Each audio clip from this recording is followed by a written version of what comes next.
নমস্কাৰ এই মুহূৰ্তত আহি পৰিছে বিভিন্ন খবৰ আজি হৈছে 29 এপ্ৰিল বাৰ্তাৰ লগতে বিভিন্ন প্ৰান্তৰ পৰা লোৱা হৈছে বিভিন্ন খবৰ এনে খবৰ চাবলৈ আমাৰ চেনেলটো সাবস্ক্ৰাইব কৰক আৰু কাষত থকা বেলটো প্ৰেছ কৰক আৰু লাইক দি উৎসাহ দিয়ক উচ্চতৰ মাধ্যমিক প্ৰথম বৰ্ষৰ পৰীক্ষা স্থগিত কোভিডৰ পৰিস্থিতিৰ বাবে স্থগিত কৰা হৈছে এই পৰীক্ষা কোভিডৰ পৰিস্থিতিৰ খুস্তিৰ হলে ঘোষণা কৰা হ'ব পৰীক্ষাৰ দিন 4 মেত অনুষ্ঠিত হোৱাৰ কথা আছিল প্ৰথম বৰ্ষৰ পৰীক্ষা সংসদৰ সভাত এই সিদ্ধান্ত গ্ৰহণ কৰা হৈছে উচ্চতৰ মাধ্যমিক চূড়ান্ত বৰ্ষৰ বাবে কোনো সিদ্ধান্ত এতিয়ালৈকে গ্ৰহণ কৰা হোৱা নাই উচ্চতৰ মাধ্যমিক চূড়ান্ত বৰ্ষৰ বাবে 4-5 মে সিদ্ধান্ত ল'ব সংসদে ভূমিকম্পৰ প্ৰবল জোকাৰণিত বৃহৎ ফাট ঐতিহাসিক নামতি দলৰ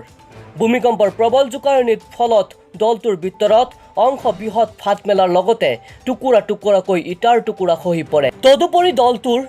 বাহিৰৰ কিছু অংশটো ফাট মেলা পৰিলক্ষিত হয় পৰন্ত বিভাগে অতি শীঘ্ৰে নামতি ঐতিহাসিক বিষ্ণু দলটোৰ মেৰামতিৰ বাবে ব্যৱস্থা নকৰে তেন্তে ধ্বংসৰ গৰাহত পৰিণত হোৱাৰ আশংকা কৰিছে সচেতন মহলে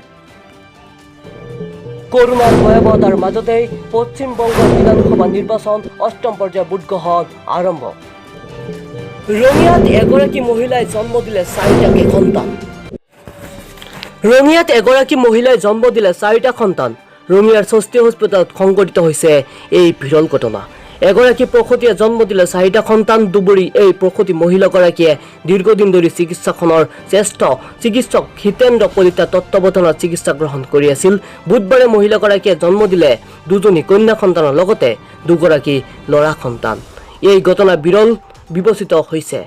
চিকিৎসাখনত মাতৃ সন্তানে কুশলে আছে বুলি জানিবলৈ দিয়ে চিকিৎসকে প্ৰথমবাৰৰ বাবে চিকিৎসাখনত ঘটিল এই ঘটনা ইয়াৰ পিছতে উৎফুল্লিত হৈ পৰিলক্ষিত হৈছে চিকিৎসক কৰ্মচাৰীৰ লগতে মাতৃ পিতৃ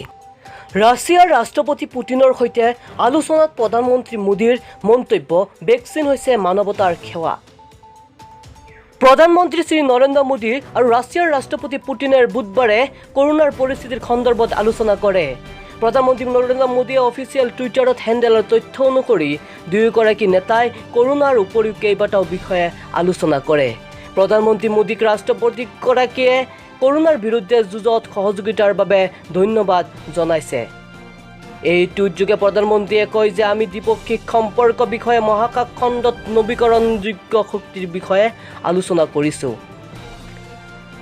পুষ্টনিক ভেকচিনৰ ক্ষেত্ৰত দুয়োখন দেশৰ সহযোগিতাৰ মানৱতাটিক সহায় কৰিব